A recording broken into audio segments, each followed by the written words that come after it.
कोई भी sex worker, कोई भी महिला 18 साल से ऊपर है और वो सेक्स वर्क करती है तो हमारे देश में वो अपराध नहीं है।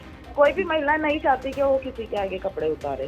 सभी का तो सभी चीज हर वक्त में लग रहा है ना, तो सिर्फ सेक्स वर्कर को ही क्यों बोला जाता है कि वो अपनी बॉडी बेचती है। तो मैं 2010 से सेक्स वर्क पे हूँ। लीगलाइजेशन के फेवर में नहीं है, हम डीक्रिमिनलाइजेशन चाहते हैं देश में, कि सेक्स वर्कर को अपराध ना समझा जाए। किसी भी काम को जिससे हमारा परिवार चल रहा है उसको लेके कभी भी कोई पछतावा नहीं होता है। सेक्स वर्कर कुसुम जी, और उसने सेक्स वर्कर के बारे में बहुत सारा काम करा है। अभी दिल्ली से मेरे साथ कनेक्ट हो रहा है। कुसुम जी, आपको हमारा channel Assam life and NB news में स्वागत करते हूँ। पहले क्वेश्चन आपको पूछना चाहते हूँ, क्या सेक्स वर्कर के लाइफ कैसा होता है, आप ऐसा बताइए। हाँ, नमस्कार। सेक्स वर्कर का लाइफ एक आम नागरिक जैसा होता है, जैसे समाज में सभी लोग रह रहे हैं, महिला, लड़की, उसके जैसा उनका भी लाइफ होता है। सुबह उठना है, अपने घर का काम करना है, फिर उनको अपने वर्क के लिए जाना है, फिर सेक्स वर्क करके वापस आके अपने घर का काम करना है। वैसा ही जीवन एक सेक्स वर्कर का होता है। उससे अलग उनका ये होता है कि जैसा अभी हम बात करें तो जैसा असम में हुआ है आपके यहाँ पे, कि उनको अपने वर्क के दौरान एक डर होता है कि पुलिस अरेस्ट ना कर ले, कोई गुंडा हमें ना मार पिटाई कर दे, कोई हमसे पैसा ना छीन ले, कोई क्लाइंट हमारे साथ कोई क्राइसिस ना कर दे। बस एक डिफरेंस सेक्स वर्कर की लाइफ में ये होता है। जी, आप इस जर्नी कब से आपका स्टार्ट हुआ था, आपके पहले कैसे आया था इस जर्नी में? मतलब कि अगर कोई ना कोई सबकी कोई ना कोई प्रॉब्लम होती है, मतलब कि अब सब लोग बोलते हैं जैसे कि इजी मनी है, सेक्स वर्कर अपनी मर्जी से आती हैं, उसमें पैसा ज्यादा कमाते हैं, ऐसा कुछ नहीं है। कुछ ना कुछ ऐसी प्रॉब्लम होती है। कोई भी महिला नहीं चाहती कि वो किसी के आगे कपड़े उतारे, है ना। कोई भी महिला नहीं चाहती है वो किसी के आगे कपड़े उतारे, पर हालात ऐसे होते हैं, घर में कोई कमाने वाला नहीं है, कोई प्रॉब्लम आ गई, पति बीमार हो गया, पति छोड़ के चला गया, है ना, कोई उनको झूठा शादी का वादा करके एक शहर से दूसरे शहर ले आया, या कहीं ऐसे रूलर से वो इस शहर में ले आए कि उनको पता ही नहीं था उनकी लाइफ में क्या हो गया।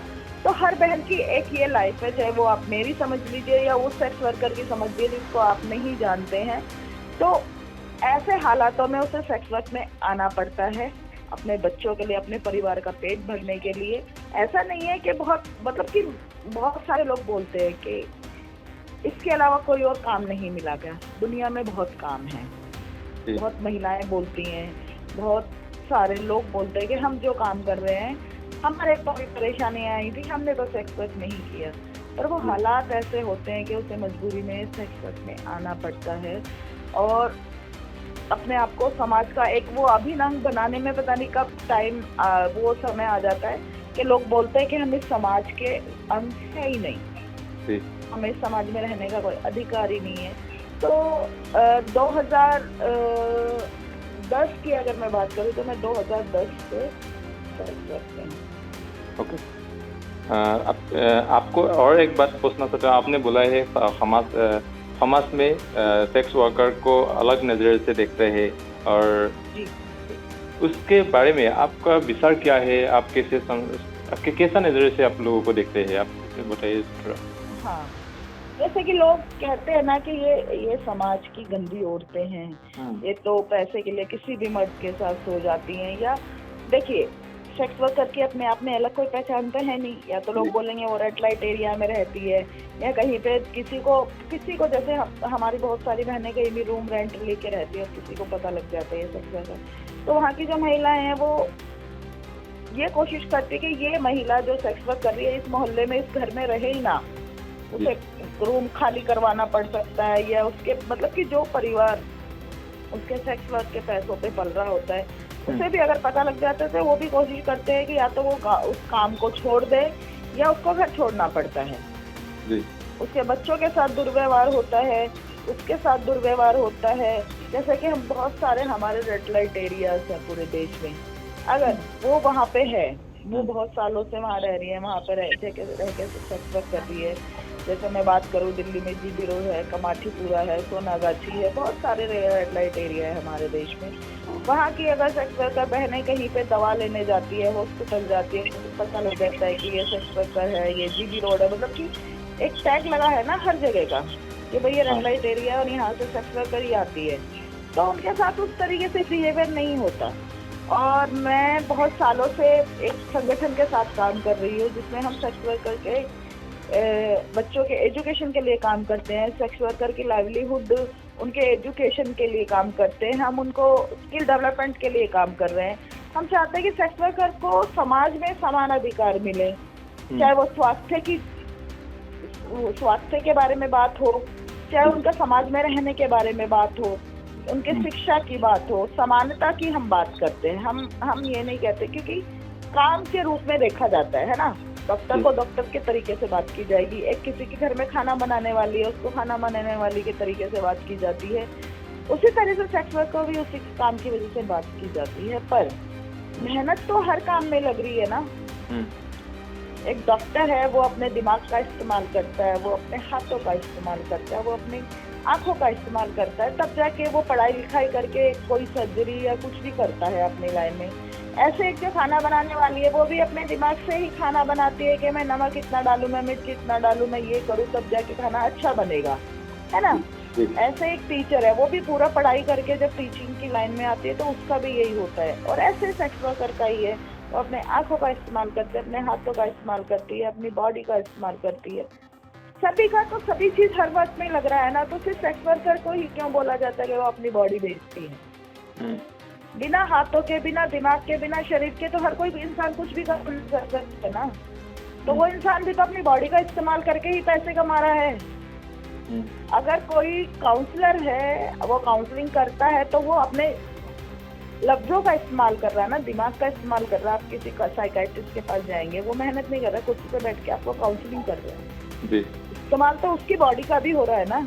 वो अगर आपसे बात नहीं करेगा तो आपकी काउंसलिंग कैसे होगी? वो आपसे आई कांटेक्ट नहीं करेगा तो आपको कैसा लगेगा, है ना। तो ऐसे सेक्स वर्क भी करती है, वो मीठी मीठी बातें करती है, आई कांटेक्ट करती है, उस क्लाइंट को अपने हाथों से सहारा देती है, अपनी बॉडी का इस्तेमाल करती है। तो फिर उसकी कमाई गंदी कैसे हो गई और एक उस इंसान की कमाई अच्छी कैसे हो गई जो डॉक्टर है, टीचर है, खाना बना रहा है, झाड़ू लगा रहा है? वो ऐसा फर्क हमारे समाज ने डाला है, समाज में। और एक बात पूछना चाहते हो, आजकल आसाम पुलिस और बाहर जो होता है उस लोग पुलिस लोग सेक्स वर्कर के बारे में रेड मारा है, अरेस्ट कर रहा है, उस बारे में आपका क्या कहना है? मेरे बारे में ये कहना है कि पुलिस को थोड़ा पढ़ के आना चाहिए जी।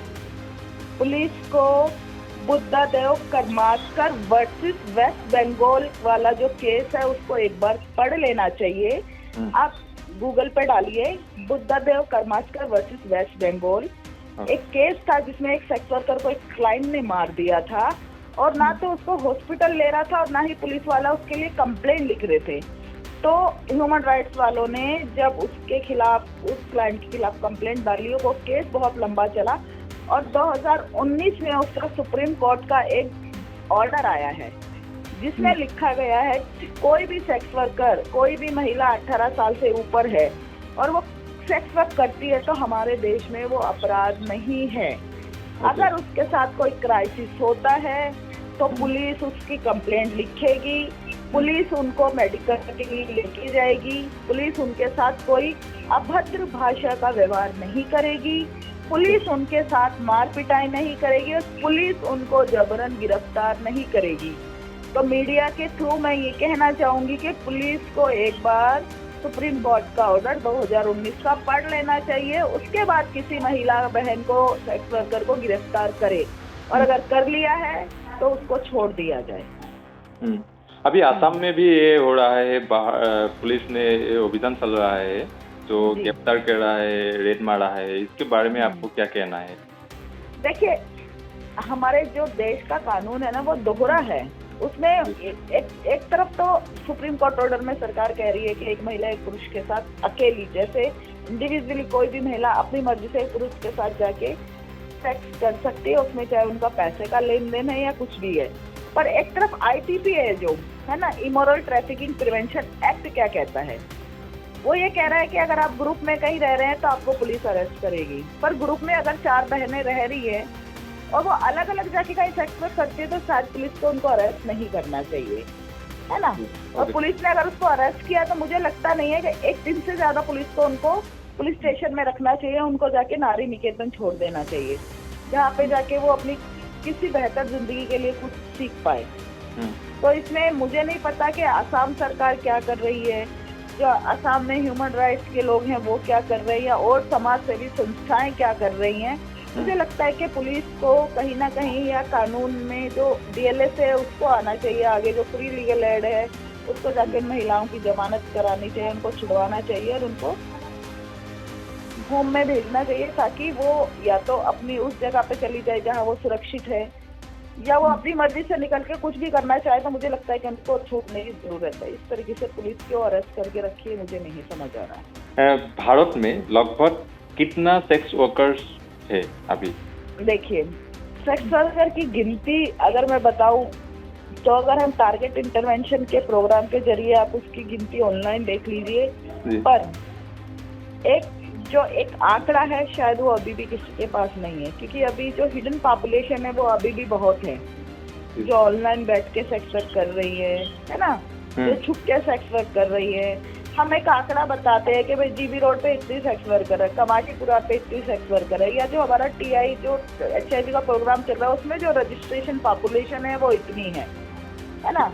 तो वो आंकड़ा मेरे को ठीक नहीं लगता है। तो मेरे को लगता है कि हमारे उसमें गिनती करना बहुत मुश्किल है, जो हिडन पॉपुलेशन है। जैसे अभी आप बोल रहे हो आसाम में जब सेक्स वर्कर पकड़ी गई है तो आसाम में हंगामा हो गया कि हाँ सेक्स वर्कर है और पकड़ी है पुलिस ने। सेक्स वर्कर इंडिया में लीगल होना चाहिए, आपका राय क्या है इस बारे में? देखिए, कोई भी चीज लीगल होने से ना टारगेट होता है इंसान। हमें डीक्रिमिनलाइजेशन की जरूरत है। अगर मैं अपना जो मेरा संगठन है आजाद तितलिया, जिसमें मैं बात करूं तो 2000 से ज्यादा सेक्स वर्कर के लीगल राइट्स के लिए हम काम करते हैं, उनके सोशल सिक्योरिटी के लिए हम काम करते हैं। तो उसमें हमारा एक ही रहता है कि हम सेक्स वर्क को डीक्रिमिनलाइज करें हमारे देश में, उसको अपराध ना समझे, बिना किसी उसके सेक्स वर्कर को गिरफ्तार ना करें। और अगर एक सेक्स वर्कर 18 साल से ऊपर है और वो अपनी मर्जी से सेक्स वर्क कर रही है तो उसको करने दिया जाए।